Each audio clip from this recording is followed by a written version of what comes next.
November 2019. 5 Navy SEALs died in a Syrian ambush. Military records say no one survived. The files were sealed, the team erased from history. Echo 5 became a ghost story whispered in classified briefing rooms, nothing more. But in December 2024, a woman walked through the gates of Blackwater Ridge Training Facility in Virginia. She carried a worn leather briefcase. She wore civilian clothes that hung loose on a frame that seemed too thin, too quiet. Her ID badge said analyst. Her eyes said something else entirely.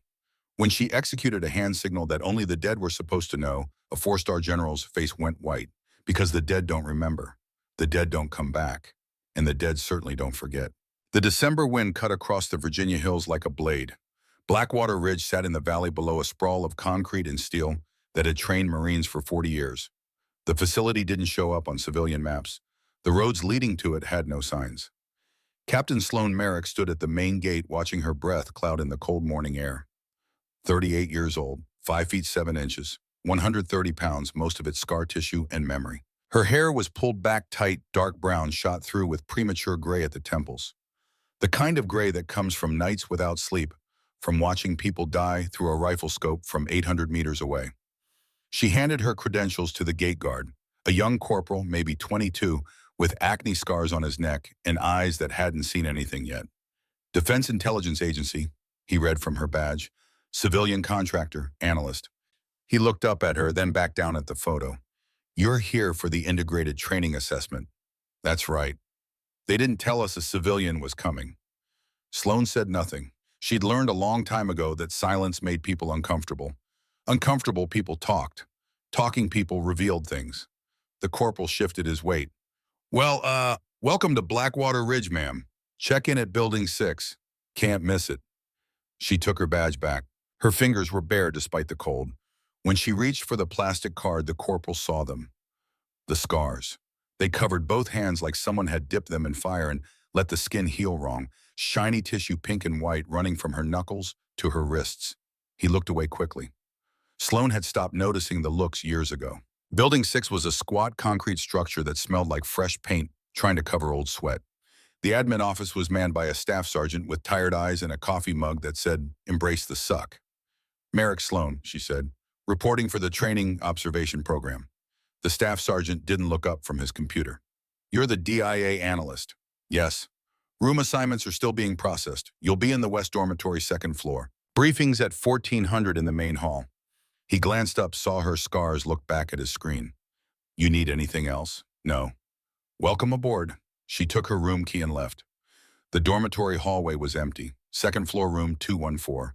The room was 8 feet by 10 feet. A cot, a locker, a desk, a window that looked out over the obstacle course. She set her briefcase on the desk and didn't unpack. Instead, she stood at the window and watched. Below, a training company was running drills. 40 Marines, maybe. All men, all young. They moved through tire runs and rope climbs with the kind of aggressive energy that comes from testosterone and competition. Their drill instructor paced alongside them, shouting cadence. Sloan's reflection stared back at her in the glass. Thin face, hollow cheeks, eyes that had seen things these boys would never understand. She pressed her scarred hand against the cold window. 5 years ago, she'd stood in a different window, a broken building in the Syrian desert. Through her rifle scope, she'd watched 5 men die. 5 men who were her family, her brothers, her team. Echo 5. She'd watched them die because someone on the inside had sold them out. Someone had taken money to leak their coordinates. Someone had sent them into an ambush like sheep to slaughter. And that someone was here, at Blackwater Ridge. She'd spent 5 years tracking the signal. 5 years following the digital breadcrumbs. 5 years pretending to be dead while she hunted the man who'd killed her team. Now she was inside. Now it was time to finish what Echo 5 had started. The briefing at 1400 was in a concrete amphitheater that could seat 200. Only 60 showed up. Sloan took a seat in the back corner away from the clusters of Marines who filed in wearing their combat utilities, laughing and joking with the easy confidence of men who'd never failed at anything. She sat alone. That was fine. The briefing was standard. A major from the training division explained the integrated assessment program. Civilian analysts would observe training operations, provide technical feedback, assess readiness protocols. It was a bureaucratic waste of time wrapped in military jargon, the kind of thing the Pentagon loved and field operators ignored. Sloan didn't listen. She watched. She watched the Marines, the way they moved, the way they interacted. She was looking for tells, nervous energy, unusual behavior. The leak could be anyone, a drill instructor, a communications officer. Someone who'd been here since 2019 when Echo 5's coordinates had been transmitted from this facility. Her eyes moved across faces. Most were too young, late 20s at most. They would have been too junior 5 years ago, but there were older ones too. A few staff sergeants, a couple of captains.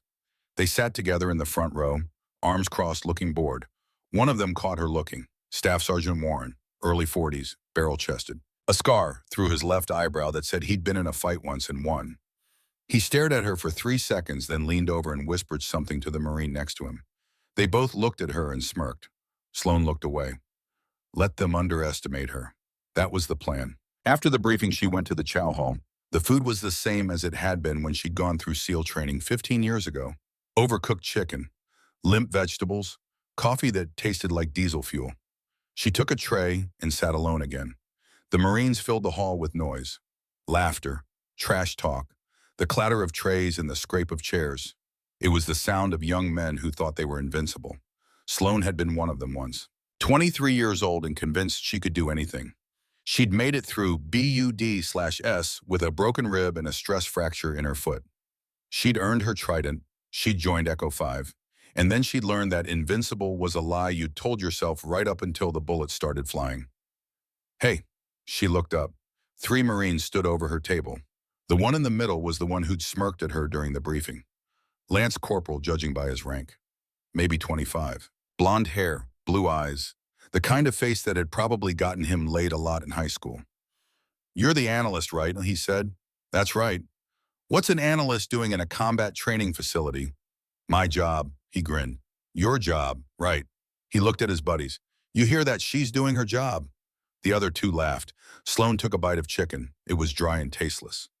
What happened to your hands? The blonde one asked. She chewed slowly, swallowed, looked up at him. Accident. What kind of accident? The kind that teaches you to pay attention. He frowned, not sure if she was insulting him. You ever been in combat? No. Didn't think so. He leaned down, hands on the table. Let me give you some advice, analyst. This isn't an office. Marines don't need someone with a laptop telling them how to fight. So maybe just stay out of the way and let the real operators do their job. Yeah, Sloan met his eyes, held them. 5 seconds. 10. He looked away first. She went back to eating. The 3 Marines walked away laughing louder than necessary. Sloan finished her meal in silence. Then she dumped her tray and walked out into the cold. The next morning, she woke at 0500, old habits. The sun wasn't up yet. The dormitory was quiet except for the sound of someone snoring down the hall. She dressed in the physical training gear she'd been issued. Gray sweatshirt, black running pants, running shoes that were government issue and would give her blisters. At 0530, she went outside. The obstacle course was empty. Frost covered the ground. Her breath made clouds in the dark. She started running. The course was a mile loop. Tires, walls, rope climbs, monkey bars, the kind of thing designed to break you down and build you back up. Sloan ran at once to get a feel. Her body remembered, muscle memory from years of training. She was slower than she used to be, older. The scar tissue on her shoulder pulled tight when she climbed, but she could still move. She ran it again. By 0615, Marines started showing up. A training company led by a drill instructor who looked like he could bench press a truck. On the line, he shouted. 40 Marines scrambled into formation. Sloan was off to the side, catching her breath. The DAI saw her and frowned. Who the hell are you? Merrick, civilian analyst. This is a closed training session. I'm observing, that's my job. He looked like he wanted to argue. Then he shrugged. Stay out of the way. Will do. The DI turned back to his Marines. Today we're running a timed course. Anyone under 8 minutes gets the afternoon off. Anyone over 10 minutes gets to run it again. Move out. The Marines charged forward like bulls released from a gate. They hit the tires hard, jumping through them with aggressive speed. They attacked the walls. They swung across the monkey bars. Sloan watched. Most of them were fast, aggressive, but sloppy. They wasted energy. They didn't pace themselves. The first Marine finished in 7 minutes, 40 seconds. He collapsed at the end, gasping. The last Marine finished in 11 minutes, 30. The DI made him start over. When the company had finished, the DI and I looked at Sloan. You want to give it a shot, analyst? The Marines turned to look at her. Some of them were grinning.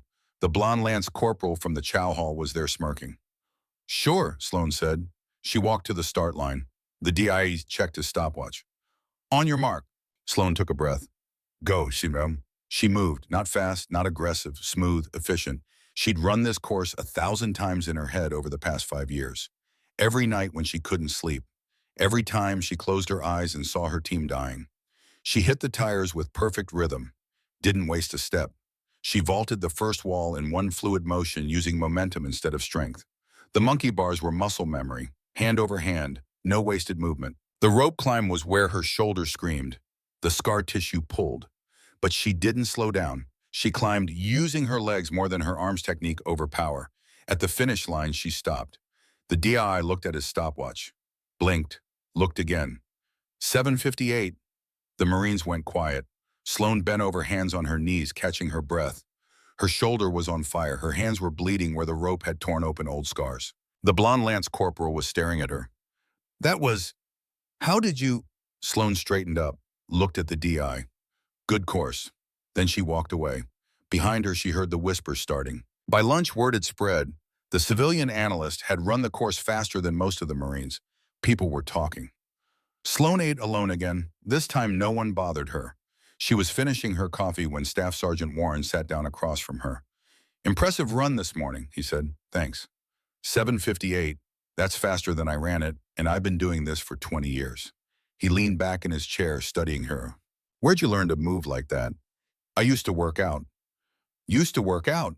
He smiled, but it didn't reach his eyes. You're not just an analyst, are you? That's what my badge says. Your badge says a lot of things. Doesn't mean they're all true. Sloan met his gaze. Steady, calm. Is there something you wanted, Sergeant? Warren was quiet for a moment. Then he stood up. Just wanted to say good run. Welcome to Blackwater Ridge, Merrick. He walked away. Sloan watched him go. Warren had been at this facility since 2018. He'd been here when Echo 5 went dark. He had access to communications equipment. He fit the profile. She'd need to watch him. That afternoon, there was a knock on her dormitory door. Come in. A young private poked his head inside. Ma'am, there's an all-hands assembly at 1600, main training hall. Attendance is mandatory. What's it for? Didn't say, just said everyone has to be there. Understood. The private left. Sloan checked her watch. 15:45. She had 15 minutes. She walked to the bathroom and washed the blood off her hands. The rope climb had reopened some of the old scars. They'd heal. They always did. In the mirror, she looked tired. 5 years of hunting had taken its toll. 5 years of pretending to be someone else. 5 years of living in the shadows. But she was close now. She could feel it. Someone at Blackwater Ridge had killed her team, and she was going to find them. The main training hall was packed. 200 Marines, maybe more. They filled the bleachers, standing room only. Sloan found a spot in the back, leaning against the wall. The room buzzed with conversation. No one knew why they'd been called here. All-hands assemblies were rare, usually reserved for major announcements. Change of command, deployment orders. At exactly 1600, the side door opened. The room went silent. A man walked in, and the air pressure seemed to change. General Hayes Crawford, 4 stars on his shoulder, 58 years old, 6 feet tall, ramrod straight posture, a face carved from granite in old battles. A scar ran down his left cheek, the kind of scar that came from shrapnel, not a bar fight. Every Marine in the room snapped to attention. Crawford walked to the podium without looking at anyone. His boots made no sound on the concrete floor. At ease, he said. The Marines sat. The sound of 200 bodies moving in unison echoed through the hall. Crawford didn't use notes. He stood at the podium, hands behind his back, and swept his gaze across the room.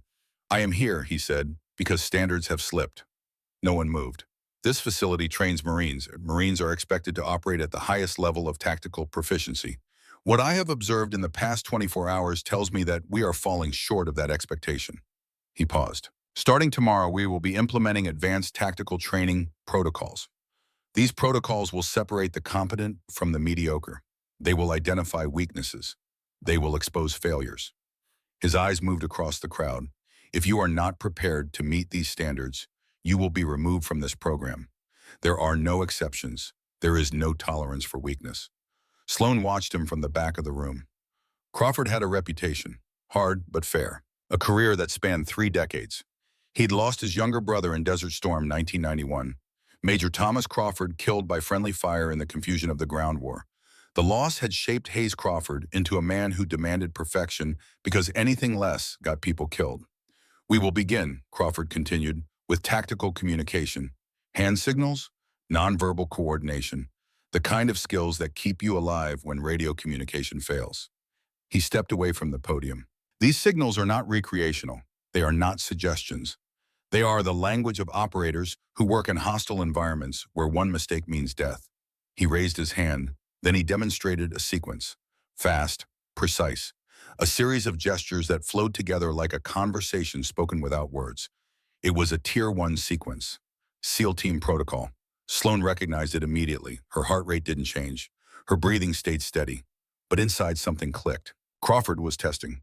"That sequence," he said, "is used by our most elite units. SEAL teams, special forces. The kind of operators who conduct missions that never make the news. The kind of men who operate in the dark and come home in silence." He scanned the room. "I want to see if anyone here is familiar with this level of communication. If you have been trained in advanced tactical protocols, now is the time to demonstrate." The room was silent. No one moved. Crawford's eyes swept across the faces, looking, searching, and then his gaze stopped. On Sloan Shai-Cheung. She was leaning against the back wall, arms crossed, face neutral. Their eyes met. Crawford stared at her for 3 seconds. 4, 5. Then he raised his hand and pointed directly at her. "You," he said. "Analyst, step forward." Every head in the room turned. Sloan didn't move. "Step forward," Crawford repeated. She pushed off the wall and walked down the aisle. 200 Marines watched her. The only sound was her boots on concrete. She stopped 10 feet from the podium. Crawford studied her, taking in the scars on her hands, the way she stood, the steadiness in her eyes. "What's your name?" he asked. "Merrick, Sloan Merrick." "You're a civilian analyst, Defense Intelligence Agency." "Yes, sir." "Have you ever served in the military, Ms. Merrick?" A lie would be easy. A lie would maintain her cover. But Crawford was looking at her the way a sniper looks through a scope, like he could see past the surface, past the cover story, down to the truth. "No, sir," she said.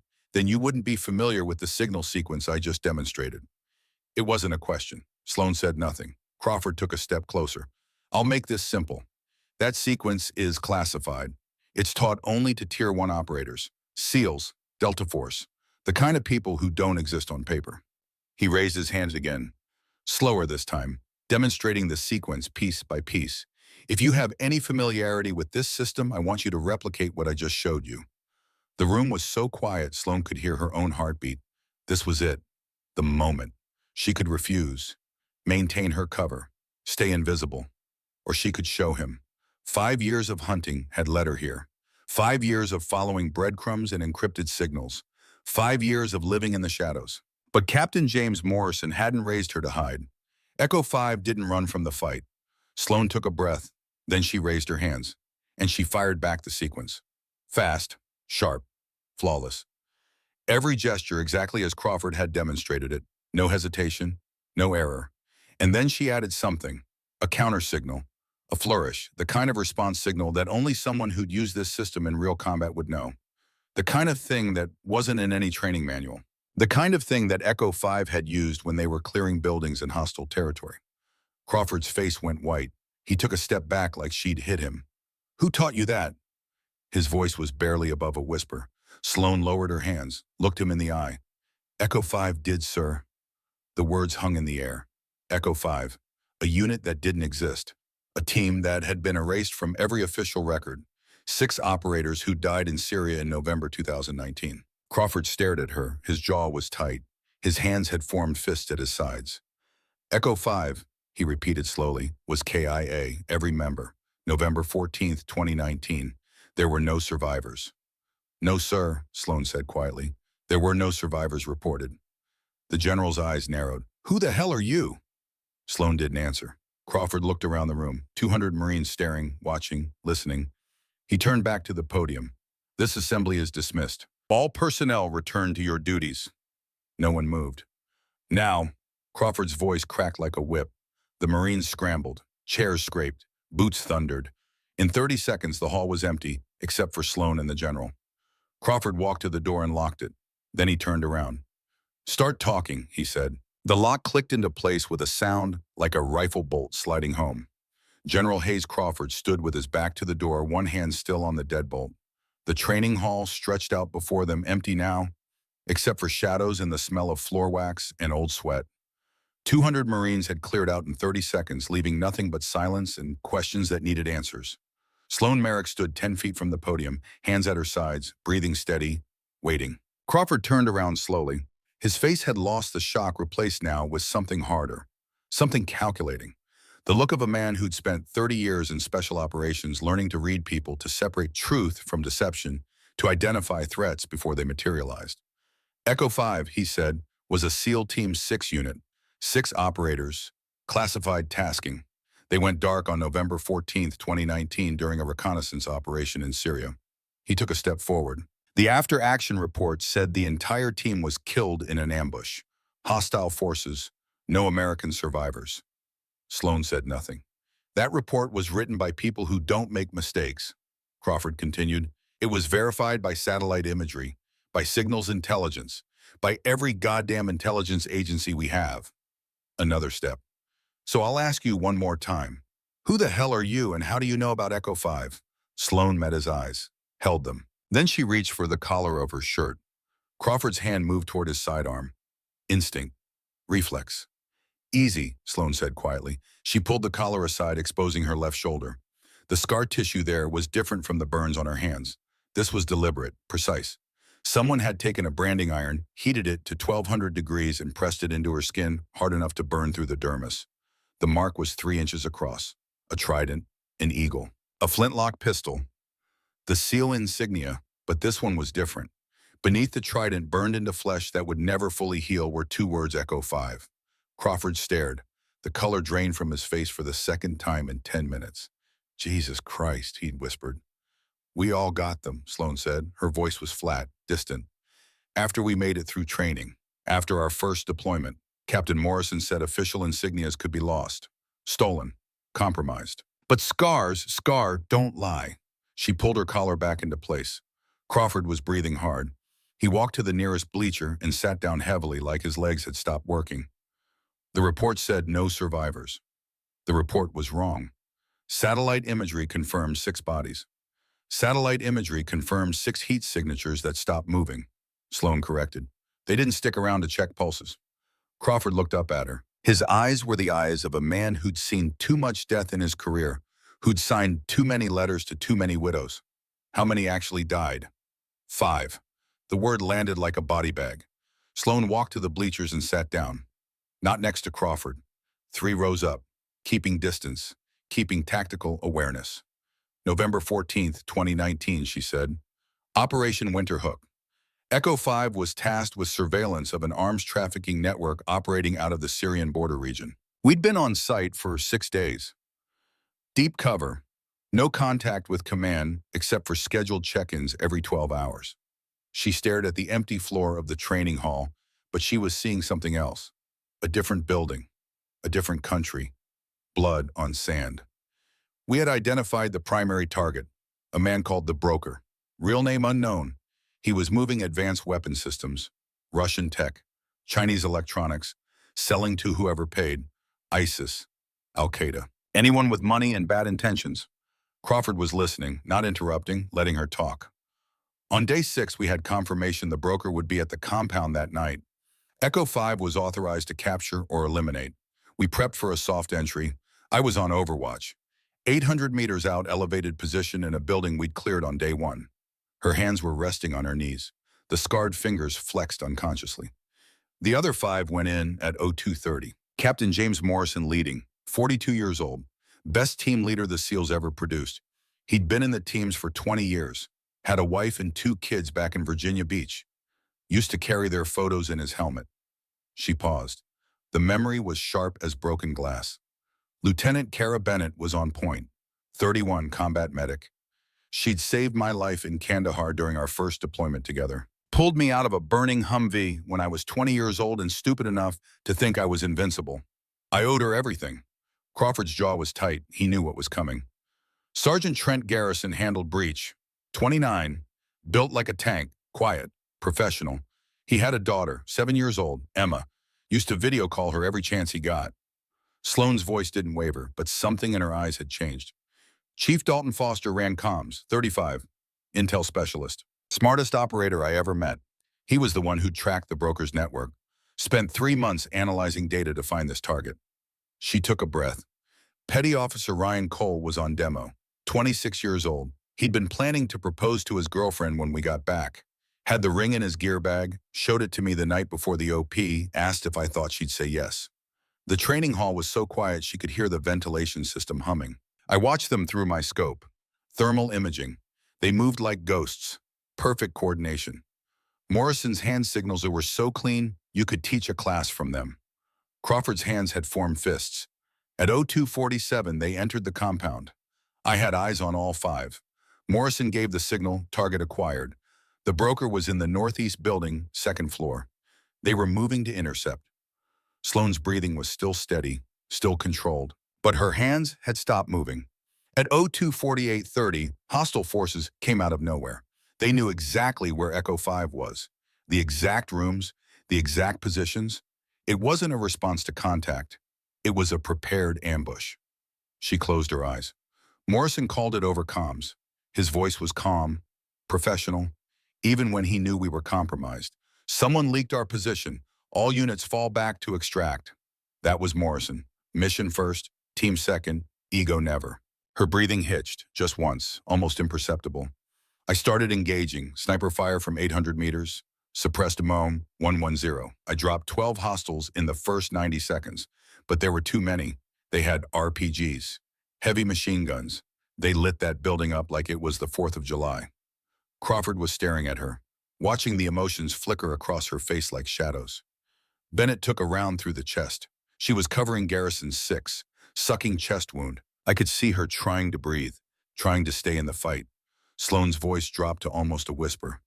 Garrison tried to drag her to cover. He was screaming for Cole to lay suppressing fire, but they cut him down with automatic weapons. Both dead in 10 seconds. Christ, Crawford breathed. Cole was their demo expert, 26 years old. When he saw Morrison and Foster were pinned down with no exit, he made a choice. She opened her eyes. They were dry. She'd cried all her tears years ago. He strapped his entire C4 load to his chest, 30 pounds of explosives. Ran at the primary concentration of hostiles. I heard him over comms. He was laughing, actually laughing. He said, "Tell Sarah I love her. Tell her the answer was yes." Sloane stopped talking. The silence stretched out. 10 seconds, 20. He detonated himself, Crawford finally asked. He created an exit corridor, took out 15 hostiles in the blast, gave Morrison and Foster a chance to run. Did they make it? Sloane shook her head slowly. They made it 50 meters. I was still firing, trying to give them cover, burning through magazines, but the hostiles had called in reinforcements. They came from the west side, flanking position we hadn't accounted for. She stood up, paced, needed to move. Morrison took 3 rounds to the back. Armor stopped 2. The third went through his kidney. He went down. Foster tried to return fire, tried to drag him, but they hit them both with an RPG. Crawford's face had gone pale. Morrison's voice crackled one last time over comms. Sloane's voice was barely audible now. He said, "Sloane, get out. Find who did this. That's an order." Then silence. Just silence and the sound of gunfire. She turned to face Crawford. "So I followed my last order. I got out. Helped him. There was a river 300 meters east. I made it there. Took fire the whole way. Got hit twice. Armor stopped one. The other went through my shoulder." She touched the burn scar through her shirt. "The impact knocked me into the water. The current was strong, freezing cold. I let it take me, played dead, floated 3 kilometers downstream before I could get out." Crawford was staring at her with something like awe. "Local villagers found me, hypothermic, septic from the gunshot wound, half dead. They didn't know who I was, didn't care. Old woman named Aisha. She kept me hidden for 17 days. Changed my bandages, fed me, kept me alive." "You didn't report in," Crawford said. "No." "Why?" Sloane walked back to the bleachers, sat down next to him this time, close enough to speak quietly. "Because someone with access to our operational communications leaked our exact position to hostiles 30 minutes before we went in. Someone who knew our mission parameters. our timeline, our team composition, our exact infiltration route. She looked at Crawford. Someone inside U.S. military command sold Echo 5 out, sold us for money, and I needed to find them before they knew I was alive. Because if they knew, they'd come for me, and I'd lose the only advantage I had. Crawford stood up, paced. His boots echoed on the concrete floor. You're talking about a traitor, inside the chain of command. Yes. Do you have proof? I have signal analysis, encryption patterns, 5 years of data fragments pieced together during every hour I couldn't sleep. She pulled out a small flash drive from her pocket. The leak originated from a military communications facility. Frequency spectrum analysis points to a transmission sent from this region, Virginia, approximately 90 miles from Washington. Crawford stopped pacing, turned to face her. You think the leak came from Blackwater Ridge? I don't think. I know. Based on what? Based on the fact that the encrypted transmission I intercepted was sent using AN/CYZ-10 equipment. That's a data transfer device that only exists at 3 facilities in the continental United States: Fort Bragg, Quantico, and Blackwater Ridge. She stood up, walked to him. Fort Bragg's communication logs for November 14, 2019 are clean. Every transmission accounted for. Quantico's are clean. But Blackwater Ridge, she held up the flash drive. Blackwater Ridge had a corrupted backup that night. 8 hours of data, gone. System malfunction. Data irretrievable. Corruption happens. Not like this. I've analyzed the corruption pattern. It wasn't random data loss. Someone used a military-grade wiping protocol, the same kind we use to sanitize classified drives before destruction. Sloane's voice was steel. Someone wiped those logs deliberately. Someone who knew what they were doing. Someone who's still here. Crawford stared at her for a long moment. Then he walked to the podium and leaned against it, arms crossed. Let me get this straight. You faked your own death, spent 5 years operating off the books, built a new identity, infiltrated a military training facility under false credentials, and you're conducting an unauthorized investigation into alleged treason. He shook his head. Do you have any idea how many laws you've broken? 17 federal statutes, Sloane said calmly. 18 if you count the falsified DIA credentials. 23 if you include unauthorized access to classified networks. This isn't a joke. I'm not laughing, General. Crawford studied her. Why come here now? Why not take this to Naval Intelligence, to NCIS, to someone with actual authority to investigate? Because I don't know who to trust, Sloane said. Whoever leaked Echo 5's position had high-level access. They knew mission parameters that were classified at JSOC level. They knew our check-in schedule, our safe words, our abort protocols. They knew exactly when and where we'd be most vulnerable. She took a step toward him. I've been tracking data for 5 years, General. Financial transactions, communication patterns, personnel movements, offshore accounts, shell companies. The trail leads here, to someone at this facility. Someone who was here in November 2019 and is still here now. You have suspects. 3, narrowing to 2. I need more access to confirm. Crawford was quiet for a moment. Then he asked the question she'd been waiting for. Why should I believe you? Sloane didn't hesitate. Because you lost your brother in Desert Storm. Major Thomas Crawford, 26th Infantry Division, killed by friendly fire on February 26, 1991, and a 10 Warthog mistook his convoy for enemy forces. The pilot had been given wrong coordinates. 7 men died because someone made a mistake. Crawford's face went hard. You spent the next 30 years making sure that kind of mistake never happened, again, as Sloane continued. You built your career on precision, on accountability, on the idea that when you send people into harm's way, you goddamn well make sure they have every advantage, every piece of intelligence, every ounce of support. She held his gaze. Echo 5 didn't die because of bad luck or fog of war. They died because someone betrayed them for money. And I know you understand what that means. I know you understand why I can't let it go. The general's jaw worked. He looked like he wanted to hit something. Instead, he took a deep breath and nodded slowly. What do you need access to? Personnel files, communication logs going back to 2018, financial records, anything that can help me identify the leak. Most of that is restricted. You're a 4-star general, unrestricted. Crawford almost smiled. You've got some nerve, Captain. I've got a dead team and 5 years of ghost, General. Nerve is all I have left. He studied her for another moment. Then he walked to the door and unlocked it. "We do this carefully," he said, quietly. "If there's a traitor at this facility, we don't spook them before we have proof." "Agreed. And if you're wrong, if this is some kind of delusion or I'm not wrong." Crawford looked at her, really looked at her, at the scars, at the hollowness in her face, at the eyes that had seen things he couldn't imagine. "No," he said finally, "I don't think you are." He opened the door, and then every alarm in the facility started screaming. Red emergency beacons flashed in the hallway. The sound was deafening, a klaxon that meant one thing: security breach. Crawford's head snapped toward the sound. "What the hell?" Sloan was already moving. She grabbed his arm. "Don't. We need to respond to no." Her grip was iron. Her voice was urgent. "This isn't a drill, General." "How do you know?" "Because it's the same pattern." Crawford stared at her. "What pattern?" "The alarm sequence. 3 long bursts, pause, 2 short bursts, pause, continuous tone." Sloan's face had gone pale. "That's not standard emergency protocol. That's a specific signal. A code." The alarms kept screaming. "I've heard this before," Sloan said quietly. "November 14th, 2019, 0246, exactly 1 minute before Echo 5 was ambushed. Someone triggered the exact same alarm sequence in our target compound. We thought it was a coincidence, a malfunction." Her grip on Crawford's arm tightened. "It wasn't a coincidence. It was a signal, telling the hostiles we were in position, telling them exactly when to attack." Crawford's eyes widened. "You're saying—" "I'm saying whoever leaked our position 5 years ago just activated the same protocol. And they did it because they know I'm here. They know I demonstrated those hand signals. They know I'm Echo 5. The general pulled his sidearm. "We need to get to the security center." "No, we need to find out who triggered this alarm, and we need to do it now."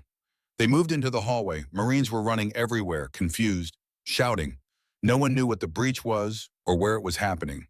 Officers were yelling contradictory orders. The chaos was deliberate, designed to create confusion. Sloan moved differently. She stayed close to the walls, eyes scanning, reading the chaos like Morrison had taught her, looking for patterns, for people moving with purpose while everyone else panicked. A young corporal ran past, saw Crawford. "Sir? What's happening?" "Where's the breach?" "Don't know. Sir, command says possible hostile intrusion communications building, but I haven't seen—" "Communications building," Sloan said. She locked eyes with Crawford. "That's where the leak originated from 5 years ago." They ran. The communications building was 200 meters east. They covered it in 90 seconds. Marines were swarming the entrance, weapons drawn, looking for targets that didn't exist. Sloan pushed through them. Crawford followed, using his rank to clear a path. Inside the building was chaos. Lights flashing, personnel shouting into radios. No one knew what was happening. It was noise, distraction. Sloan went straight for the main server room. The door was locked. Electronic keypad. "I need access," she said. Crawford punched in his override code. The lock clicked. They went inside. The server room was cold, rows of equipment humming, cables everywhere, backup generators thrumming beneath the floor. And in the back near the main terminal, 2 figures in black tactical gear. Masked, armed, moving with professional efficiency. One was accessing the server. The other was providing security.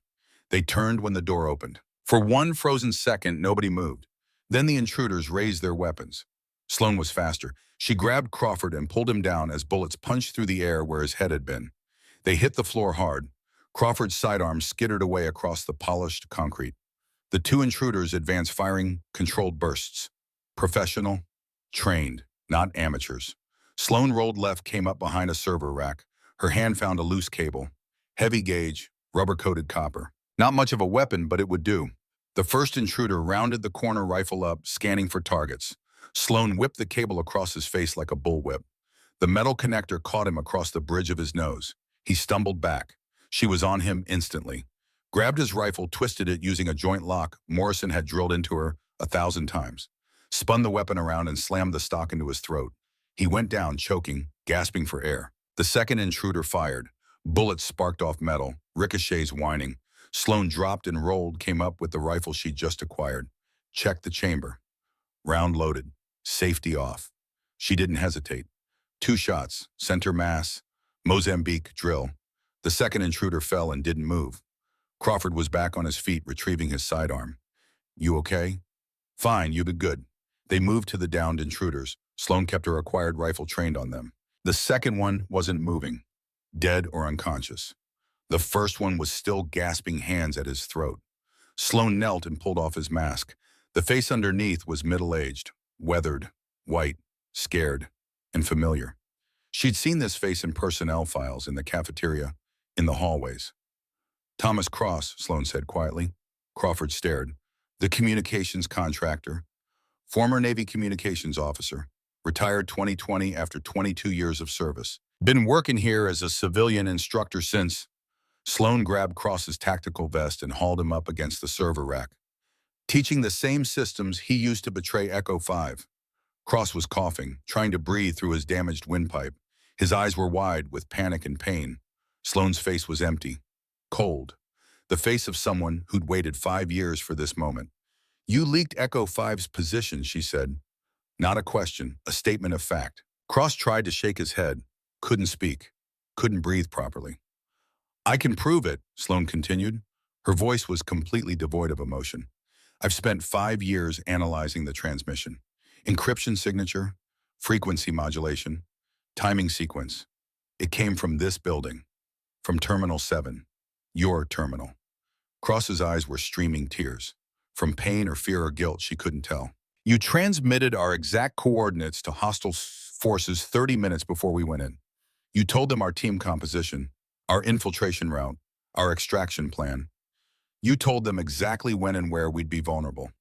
Crawford had his sidearm trained on Cross, but he was watching Sloan, seeing something in her eyes that made him uneasy. 5 people died because of you, Sloan said. Each word measured, precise. Captain James Morrison, 42 years old, father of 2. Lieutenant Kara Bennett, 31. She saved my life once. Sergeant Trent Garrison, 29. He had a daughter named Emma. Petty Officer Ryan Cole, 26. He was going to propose. Chief Dalton Foster, 35. Smartest man I ever knew. She leaned in close. You murdered them. You took money and you sent them to die. They made me, Cross choked out. His voice was a rasp. Who? I can't. You can and you will. Sloan's hand moved to his throat. Not choking him, just resting there. A reminder. I watched Lieutenant Bennett bleed out through a sucking chest wound.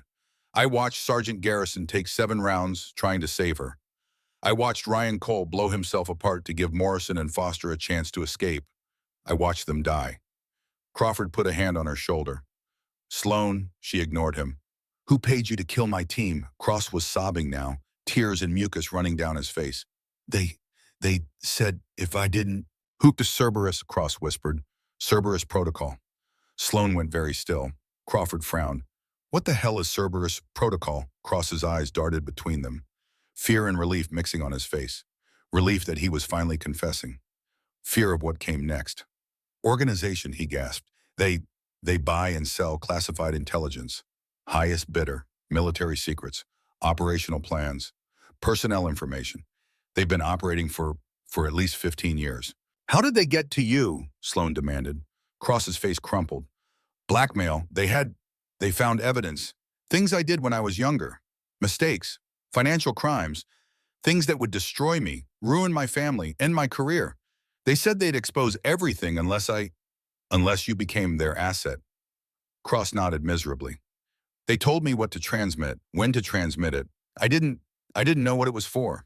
They just gave me encrypted data and told me to send it through military channels. You're lying, Sloan said flatly. You knew. You had to know. I swear I didn't, not until afterward. Not until I saw the reports about Echo 5, about the ambush.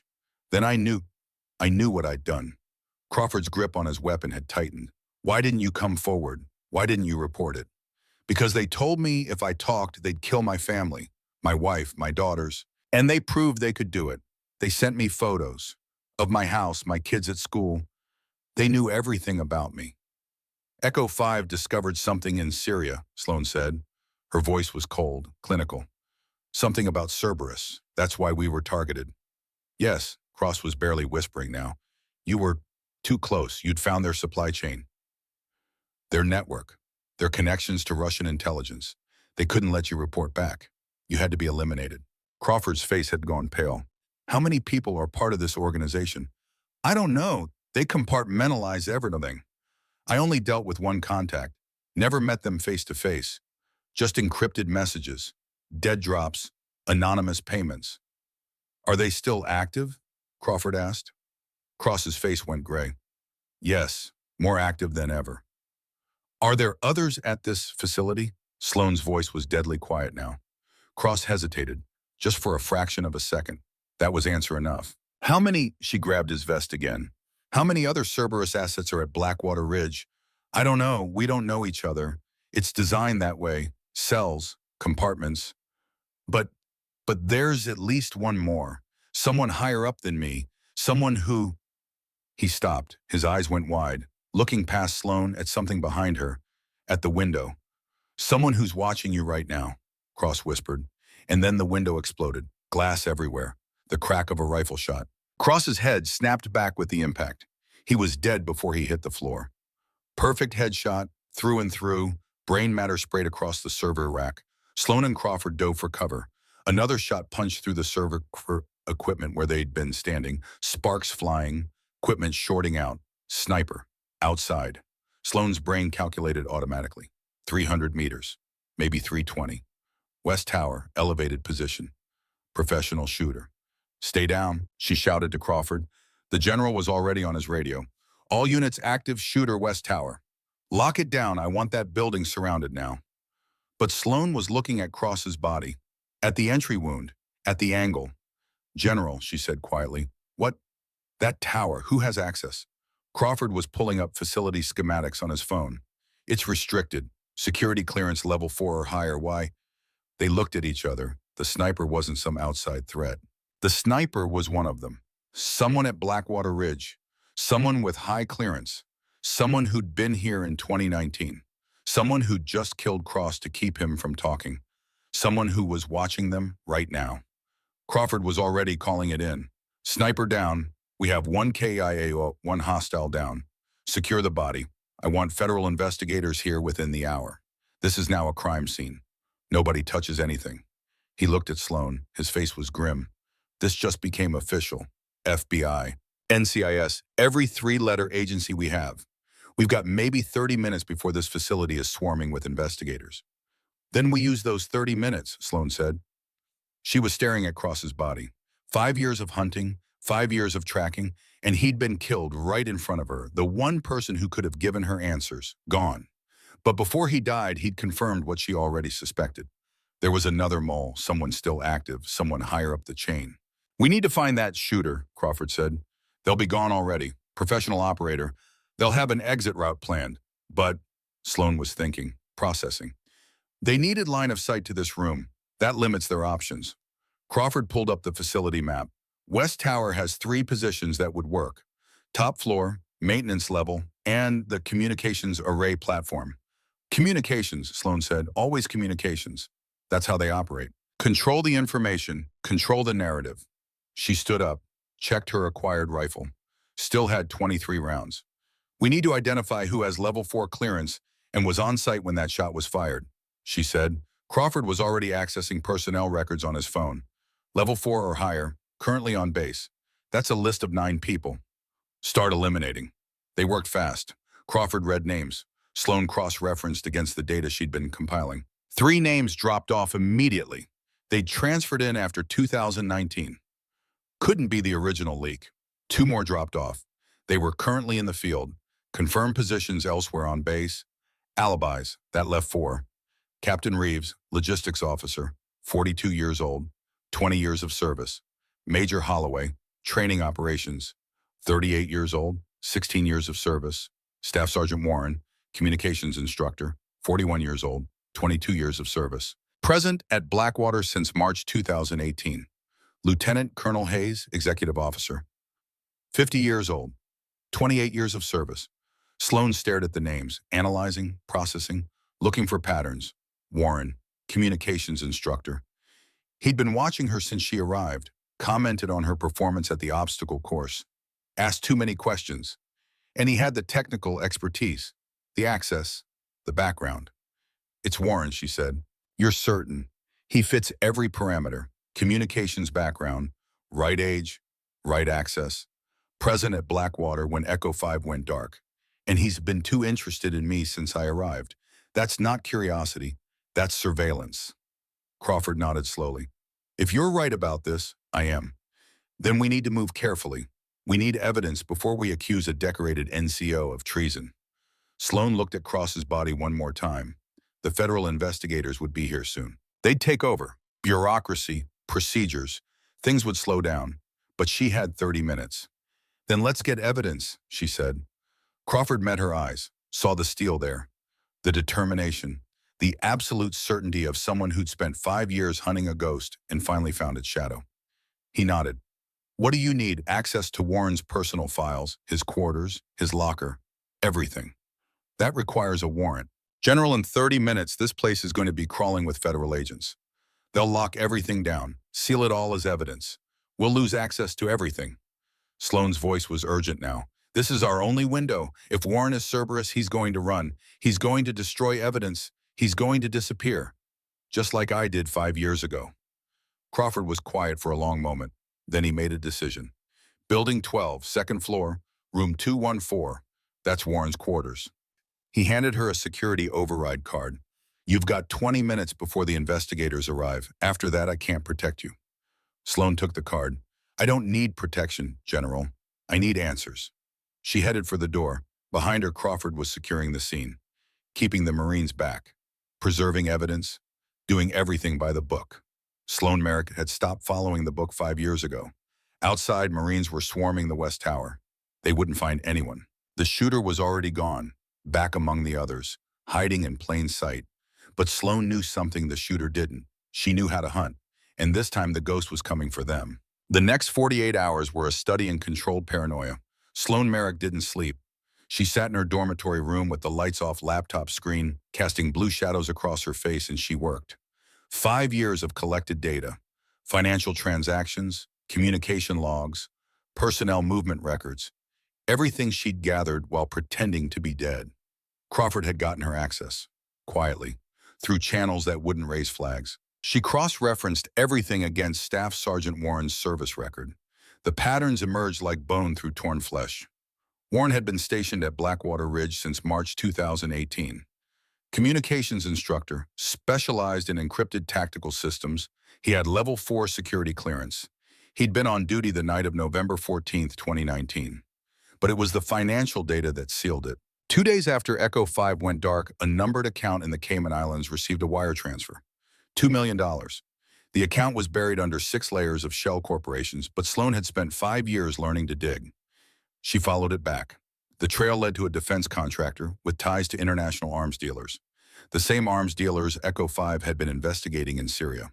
Warren had been paid to leak their position. Paid well. Paid enough to keep quiet for 5 years.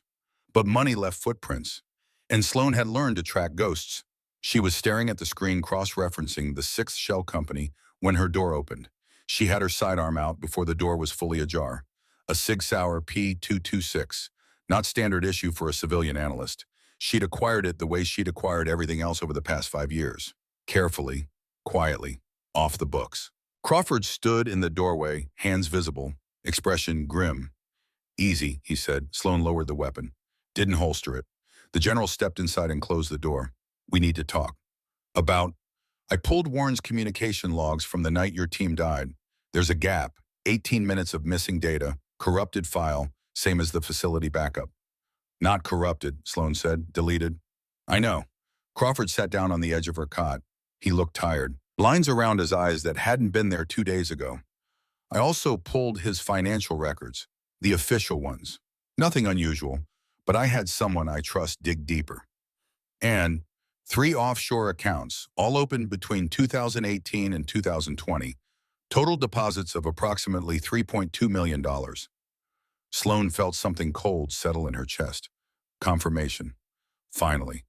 That's more than Cross would have gotten, she said. Cross was a contractor, low-level asset. Warren's been doing this for years, feeding intel to Cerberus. Cross was probably just one job. Crawford leaned forward, elbows on his knees. I've spent 30 years in this uniform. I've sent men into combat. I've written letters to their families when they didn't come home. But this, he shook his head, betrayal from inside. That's a different kind of evil. Yes, Sloan said quietly. It is. They sat in silence for a moment. Then Crawford looked at her laptop screen. What are you working on? Encrypted communications. I pulled them from the facility server, buried in maintenance logs disguised as system diagnostics. She turned the laptop so he could see. Someone's been sending coded messages, short bursts, high-frequency transmissions. I've been running decryption algorithms for the past 6 hours. Any luck? As if in answer, the computer beeped. Sloane's eyes went to the screen, lines of code resolved into readable text. Her blood went cold. What is it? Crawford asked. Sloane read the message aloud. Her voice was steady, but her finger had moved back to the trigger guard of her sidearm. Echo Survivor confirmed. Initiate Protocol Omega. Eliminate all witnesses. Sanitize facility. Extraction window 72 hours. Crawford stood up fast. That message was sent when Sloane checked the timestamp. 40 minutes ago. Sent from where? Communications building, Warren's terminal. They looked at each other. Protocol Omega. Eliminate all witnesses. Warren wasn't just going to run, he was going to clean house. Anyone who knew about Echo 5. Anyone who'd seen Sloane demonstrate those hand signals. Anyone who could connect the dots. And that included Crawford. We need to move now, the general said. Where is he? Crawford pulled out his phone, accessed the base security system. His quarters, Building 12. Alone. Looks like it. Sloane stood, checked her weapon. Full magazine. One in the chamber. We take him quietly, no backup. If Cerberus has other people here, we don't know who to trust. Crawford nodded, agreed. They moved through the facility like shadows. It was 0300. Most of the base was asleep. The few Marines on duty didn't question a 4-star general walking with purpose. Building 12 was a barracks for senior NCOs. Quiet. Dark. They entered through the side entrance, Crawford's security badge bypassing the locks. Warren's room was on the second floor end of the hall. They stopped outside the door. Sloane pressed her ear to it. Listened. No sound from inside. Crawford raised 3 fingers, counted down silently. 3, 2, 1. He unlocked the door with his override code. They went in fast. The room was empty, bed made, locker open, clothes gone, laptop missing. Warren had already run. Damn it, Crawford hissed. Sloane was scanning the room with tactical precision, checking corners, looking for anything left behind. She found it on the desk. A burner phone. Cheap, disposable. The kind you bought at a gas station with cash. She picked it up carefully. The screen was cracked but still functional. One text message, sent 12 minutes ago. Problem at facility, moving to secondary location. Bring the asset. Sloane showed it to Crawford. The asset. The general's face went hard. They're holding someone. Leverage. They wouldn't run without insurance. Just as Sloane scrolled through the phone's history, only 2 numbers in the call log, both from the past week. We can trace these, Boasu. That'll take time we don't have. Sloane was already dialing one of the numbers. Put the phone on speaker. It rang 4 times, then a voice answered, male, scared. Warren, hi. Not Warren's voice, someone younger. Who is this? Sloane asked. Silence. Then who the hell are you? Where's Warren? I don't know what you're talking about. Yes, you do. You just called him. You're waiting for him. Where? The voice hesitated. Sloane could hear breathing, rapid, panicked. Listen to me, she said. Her voice was calm, command presence. The tone Morrison had taught her. Warren's not coming. He ran, left you behind. Whatever he promised you, he's not going to deliver. You're lying. Check your messages. See if he's responded in the past hour. More silence. The sound of fingers on a phone screen. Then shit. Where are you? Sloane asked again. He said if I helped him, he'd pay me. 20,000. I just had to keep someone safe for a few days. Crawford's eyes narrowed. Who are you keeping safe? Sloane demanded. A girl, teenager. He said she was his niece. Said there were people trying to hurt her. Paid me 10,000 up front to let her stay at my place. Sloane's mind was racing. What's your name? Corporal Hayes. I didn't know this was illegal. He said, where's your place, Corporal? Hayes gave them an address. Blue Ridge Mountains, 40 miles north of Blackwater Ridge. Sloane hung up. Crawford was already moving toward the door. We need backup. No, Sloane grabbed his arm. We don't know how deep this goes. Warren could have other assets, other people on Cerberus payroll. We bring in the wrong person. They get warned and that girl dies. So what do you suggest? We go ourselves, small team. People you absolutely trust. Crawford thought for 3 seconds, then nodded. I've got 4 Marines, SEALs actually, transferred here last month for advanced training. I know them personally, served with their CO in Afghanistan. Get them. Tell them to gear up light. No official channels. We do this off book. 20 minutes later, they were assembled in the armory. 4 men, all in their late 20s, all with the lean, hard look of operators who'd seen real combat. Sloan briefed them. Quick, efficient, the way Morrison used to do it. Target location is a private residence, Blue Ridge Mountains. 1 hostile, possibly armed. 1 civilian hostage, female, approximately 14 years old. We go in quiet. Extract the hostage. Capture the hostile, alive if possible. The SEALs listened without interrupting. They didn't ask who she was. Didn't question why a civilian analyst was running a tactical briefing. They just absorbed the information and prepared. One of them, a chief petty officer named Briggs, looked at her scars and then at her eyes. You've done this before, he said. Not a question. Yes. Good. They loaded into 2 vehicles. Civilian SUVs, not military transport. Crawford drove one. Sloan drove the other. The Blue Ridge Mountains were dark and quiet. The address Hayes had given them led to a cabin 20 meters off the main road. Single story. Lights off. 1 vehicle in the driveway. They parked a quarter-mile away and approached on foot. Sloan took point. The SEALs fell in behind her, naturally responding to her hand signals, like they'd been training together for years. Crawford stayed back with one of the SEALs providing overwatch. The cabin was quiet. Too quiet. Sloan raised her fist. The team stopped. She listened. Wind through trees. An owl somewhere in the distance. The hum of a generator behind the cabin. And from inside, very faint, the sound of someone crying. She signaled 1 hostile inside. 1 civilian. Southeast corner. The team split. 2 SEALs circled to the back. Sloan and Briggs moved to the front door. Hayes opened it before they could knock. He was 23 maybe. Skinny, pale, terrified. You came, he whispered. Where is she? Basement. He's got her locked in there. I have the key, but what? He's here, Warren. He came back 20 minutes ago. Said he needed to move her. Said if I didn't help, he'd kill us both. Sloan's hand moved to her sidearm. Where is he now? Basement with the girl. She pushed past Hayes into the cabin. Briggs followed. The other 2 SEALs came in through the back. The basement stairs were narrow. Concrete. They descended in tactical formation. Sloan first. Weapon up. Each step controlled. At the bottom, a single bare bulb cast harsh shadows. There was a metal door with a heavy lock. And standing in front of it, hands up, was Staff Sergeant Warren. Easy, he said. Nobody needs to get hurt. Sloan didn't lower her weapon. On your knees, hands behind your head. You don't understand. They have my daughter, Cerberus. They've had her for 6 years. If I don't do what they say, I know. Sloan's voice was ice. Emma, 14 years old, taken in 2018 when you refused to cooperate. They used her as leverage. Warren's face crumpled. Then you know I didn't have a choice. Everyone has a choice, Sergeant. You chose to sell out Echo 5. You chose to let 5 operators die. You chose to keep taking money even after your daughter was safe. She's not safe. They still have her. She's in this basement. Hayes told me. Warren shook his head desperately. That's not Emma. That's someone else. Someone Cerberus told me to watch. Emma's still out there. They said they'd kill her if I didn't. The door behind him opened. A girl stepped out. Dark hair, thin, bruised face, maybe 16. Not Emma. Warren spun around, shocked. The girl looked at Sloan. Help me, please. Sloan lowered her weapon slightly. Who are you? My name is Sarah Vaughn. My father is the one who runs Cerberus. Everything stopped. Crawford, who'd just come down the stairs, froze. Your father, Colonel Richard Vaughn, retired. He's been running this operation for 15 years. The girl's voice was shaking. He sent me here. Said Warren would protect me. Said there were people trying to shut down the organization. Sloan's mind was spinning. Where's your father now? I don't know. He moves around, but he has a primary location where he keeps the servers, all the data, everything Cerberus has collected. Where? Sarah Vaughn looked at Warren, then back at Sloan. I'll tell you, but you have to promise to protect me.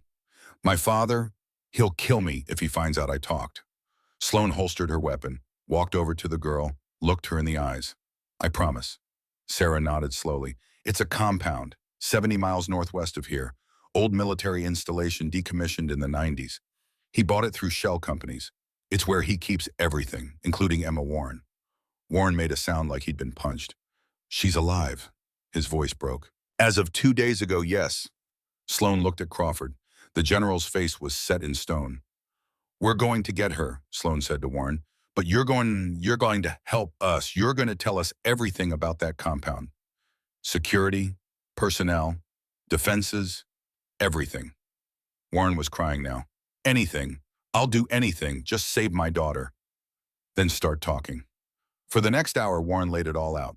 The compound was a former munitions depot, concrete bunkers, underground storage. Vaughn had converted it into a data fortress. 12 security personnel, military-grade surveillance, one way and one way out, and in the deepest bunker, a room where Cerberus kept their leverage. People, families, anyone who could be used to control their assets. Emma Warren was one of them. Sloan listened, memorized, planned. When Warren finished, she looked at Crawford. We need more people for this. How many? At least 10, maybe 12. Crawford nodded. I'll make calls. People I trust. No official channels. We move tonight. Vaughn knows we have his daughter. He'll be relocating. This is our only window. The general pulled out his phone, started dialing. Sloan turned to the Four SEALs. You're about to volunteer for an off-book operation against a classified target. No support, no backup. If this goes wrong, it'll be a court-martial at best. Briggs grinned. Sounds like a Tuesday, ma'am. The others nodded. Sloan almost smiled. Almost. She looked at Sarah Vaughn. The girl was sitting on the stair, arms wrapped around herself. You did the right thing, Sloan said. He's my father. I know. But he's a monster. I know that too. Sarah looked up at her. What's your name? Sloan Merrick. Are you going to kill him? Sloan was quiet for a moment. She thought about Morrison, about Bennett and Garrison and Cole and Foster, about 5 years of hunting, 5 years of living with ghosts. No, she said finally. I'm going to make sure he faces justice. Why? Because that's what my team would have wanted. Duty over revenge. Sarah nodded slowly. My father said you were all dead. We were, Sloan said, but ghosts don't stay buried forever. 2 hours later, they moved. Crawford had assembled a team, 12 operators, all with special forces backgrounds, all people he'd served with, all willing to risk everything for this.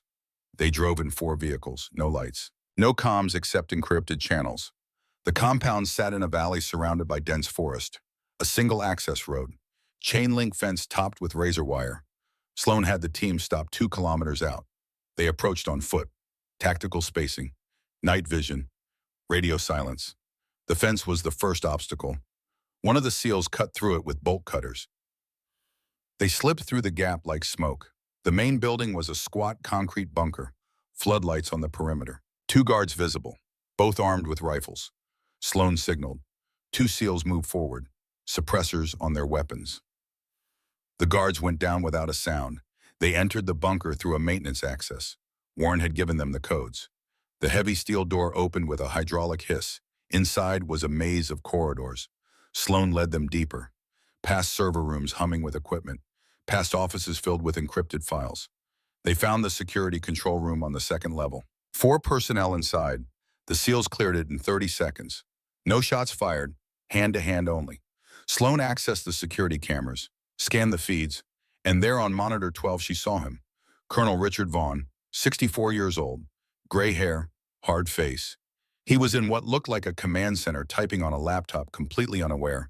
And in the corner of the frame, sitting on a metal cot, was a teenage girl with dark hair. Emma Warren. Sloan marked the location. 3rd sublevel, East Wing.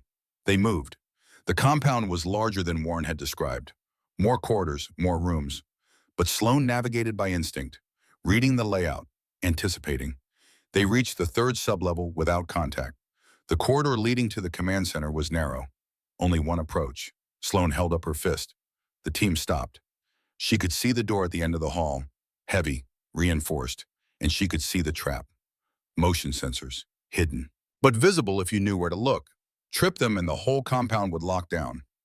She signaled to Briggs. He understood immediately, pulled out a small device, jury-rigged tech, that could spoof the sensors for about 90 seconds. He activated it. The sensors blinked red, then green. They had a minute and a half. The team moved fast, reached the door. Crawford used a breaching charge. Small, shaped, just enough to blow the lock. The explosion was deafening in the enclosed space. They went in hard. Vaughn was on his feet, reaching for a weapon. Sloan put 2 rounds into the wall next to his head. Don't. He froze. Emma was screaming. One of the SEALs grabbed her, pulled her to safety. Sloan advanced on Vaughn. Weapon trained center mass. Colonel Richard Vaughn, retired, currently wanted for treason, conspiracy, and about 40 other charges I can't remember right now. Vaughn's face was calm, too calm. You must be the Echo 5 survivor. Warren said you were dead. Warren says a lot of things. Most of them are lies. Clever, spending 5 years off the grid, tracking me down. But you're too late. He gestured to the laptop. I've already transmitted everything. Every file, every contact, every piece of leverage. It's all backed up, distributed. Even if you take me down, Cerberus survives. Maybe, Sloan said, but you won't. Vaughn smiled. Are you going to shoot me? Captain Merrick execute an unarmed man? No. She lowered her weapon, and then she saw it. The flicker in his eyes, the slight movement of his hand toward a panel on the wall. Self-destruct, she said. Vaughn's smile widened. 5 minutes, this whole compound, gone. You'll never make it out. He slammed his palm on the panel. Alarms started screaming, red lights flashing. The SEALs looked at Sloan. She didn't hesitate. Briggs, get Emma and Sarah out. Crawford, evacuate the team. I'll handle him. We're not leaving you, Crawford said. That's an order, General. Their eyes met. Crawford understood. He nodded once. The team ran. Sloan and Vaughn were alone. You can't stop it, he said. The countdown's irreversible. I'm not trying to stop it. Sloan grabbed him by his collar. You're coming with me. She dragged him toward the door. He fought, tried to break her grip. Morrison had taught her 100 ways to control a resisting subject. She used 3 of them in quick succession. Vaughn went down hard, gasping. Get up, she said. No. Then I'll drag you. She did, through the corridors, past the server rooms. Vaughn struggled the whole way, but Sloan was stronger than she looked. 5 years of survival had built a different kind of strength. The countdown echoed through speakers. 4 minutes. 3. They reached the main level. The others were waiting outside the perimeter fence. Sloan hauled Vaughn through the maintenance exit. 50 meters to the fence. 40. The SEALs were shouting. Crawford was running toward her. 30 meters. Vaughn was dead weight now, refusing to move.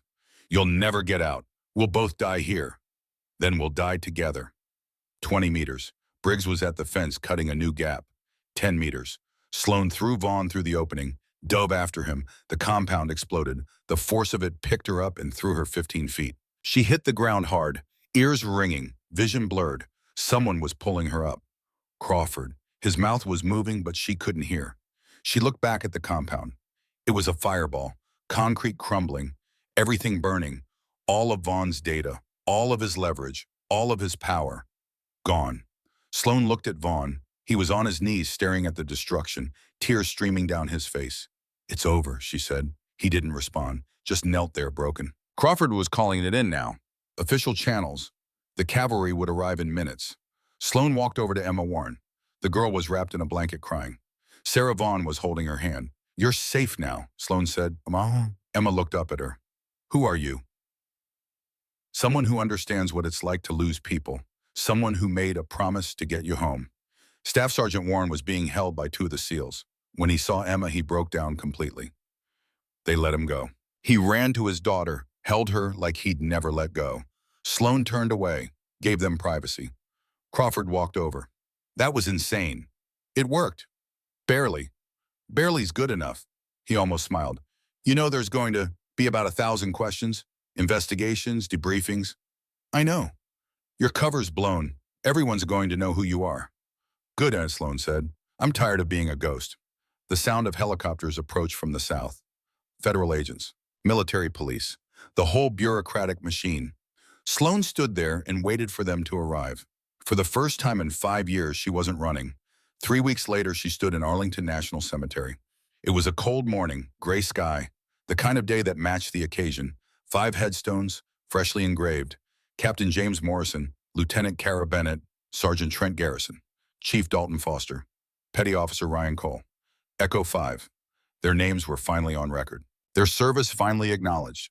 The lies finally corrected. There were people there, family members, friends, teammates from other units. Over 200 people who'd come to pay respects to operators they'd been told were already buried. Crawford stood next to Sloan. He'd pushed through the bureaucracy, made sure Echo 5 got the recognition they deserved. Vaughn was in custody. Federal Supermax. 47 members of Cerberus Protocol had been arrested worldwide. The organization was dismantled, burned to the ground. Warren had been granted immunity for his cooperation. He'd lost his career, but he had his daughter back. That was enough. Sloan stepped forward. She was in dress uniform, the first time she'd worn it in 5 years. It felt strange. Heavy. Right. She placed 5 medals on the headstones, Navy crosses, the second highest military honor. Then she stepped back and saluted. The crowd was silent. Crawford spoke. His voice carried across the cemetery. These 5 operators gave everything in service to their country. They were betrayed, erased, forgotten. But they are forgotten no more. Echo 5 will be remembered. Their sacrifice will be honored. Their legacy will endure. He looked at Sloan, and one of their own made sure of it. The ceremony ended. People filed past the graves. Sloan stood there until everyone else had left. She knelt in front of Morrison's headstone. "I found him, Hawk," she said quietly. "I finished the mission. The team can rest now." The wind picked up, cold, sharp. Sloan stood, turned to leave. A young Marine was waiting. Maybe 22, fresh-faced, nervous. "Ma'am." "Yes. I'm Private Diaz. I just finished BUD/S.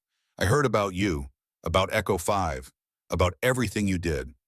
He hesitated. "I was wondering if you had time. Could you teach me?"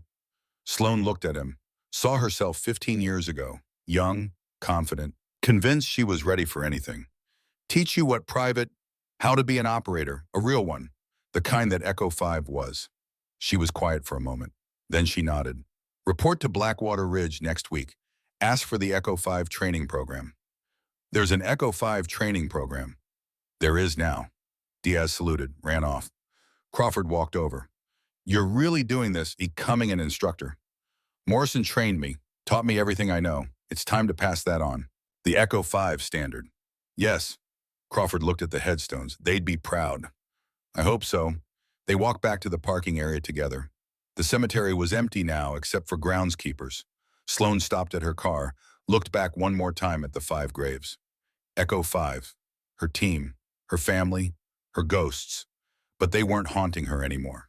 She'd finished their mission, brought them home, given them the honor they deserved. Now it was time to make sure their legacy lived on. She got in the car and drove back to Blackwater Ridge. 2 months later, the first class of the Echo 5 standard training program began. 20 Marines, all volunteers, all willing to push themselves to the limit. Sloan stood in front of them in the same training hall where Crawford had first tested her. On the wall behind her was a photograph. Captain James Morrison in his dress uniform. Below it, a plaque in memory of Echo 5. Silent professionals, never forgotten. Sloan looked at the 20 faces staring back at her. "My name is Captain Sloan Merrick," she said.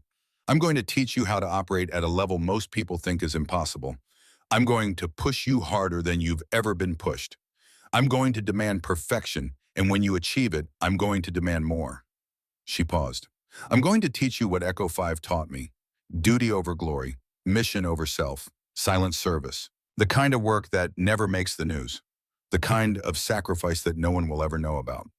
One of the Marines raised his hand. "Ma'am, why do it if no one knows?" Sloan looked at Morrison's photograph, then back at the Marine. "Because it's not about recognition. It's about the mission. It's about bringing your team home. It's about knowing that when everything goes wrong, when you're outgunned and outnumbered, and the odds are impossible, you still have the skills and the training and the determination to fight." She walked down the line, meeting each set of eyes. "Echo 5 didn't die in Syria. They live in every operator I train, in every mission you'll complete, in every life you'll save." The Marine stood straighter. Sloan returned to the front of the room. "Welcome to the Echo 5 standard. Let's begin." And she started teaching them the hand signals. The same ones Crawford had demonstrated months ago. The ones that had revealed her identity. The ones that Echo 5 had used in hostile territory in the dark when words would get you killed. The Marines learned quickly. They were motivated, disciplined. They were the future. And Sloan Merrick, the last ghost of Echo 5, was making sure that her team's legacy would never die. Outside, the sun broke through the clouds. Light streamed through the training hall windows. The ghosts were finally at rest. The mission was complete, and somewhere in whatever place operators go when they fall, Captain James Morrison was watching, and he was proud.